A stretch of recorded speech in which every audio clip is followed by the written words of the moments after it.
आपण पाहत आहात RK न्यूज, बातमी तुमची, आवाज आमचा।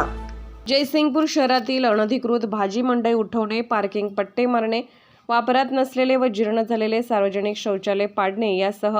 विविध प्रलंबित प्रश्नांबाबत व घरफाळा भरायला येणाऱ्या करदात्यांसाठी वाढत्या उन्हाचा त्रास होऊ नये याकरिता मंडप घालणे, पिण्याच्या पाण्याची सोय करणे व मागील बाकी जमा असून ती रक्कम चालू बिलातून आली असल्यास तिथेच दुरुस्ती करून बिल भरून घेणे, सुसज्ज व प्रशिक्षित अग्निशमन दल उपलब्ध करणे आदी प्रश्नांबाबत मुख्याधिकारी तथा नपा प्रशासक श्रीमती टीना गवळी यांना मनसेचे शिष्टमंडळ नुकतेच भेटले।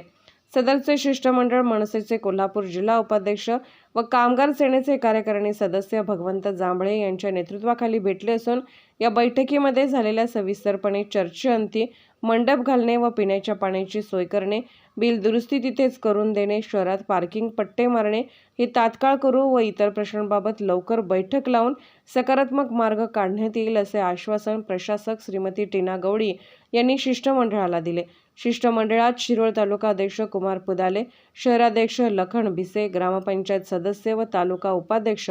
रोहित लोहार, स्वयंरोजगार तालुका संघटक चंद्रकांत शिंदे, शहर संघटक योगेश चव्हाण, उपसंघटक सुमंत रत्नपारखे, विजय साळुंके, विद्यार्थी सेना शहराध्यक्ष अनुप दायंगडे, महिला आघाडीच्या रुपालीताई देसाई, बस्तवाड शाखाध्यक्ष बाळासाहेब नाईक, महाराष्ट्र सैनिक जगदीश पाटील, महेश माने, विनायक नांदेडकर उपस्थित होते।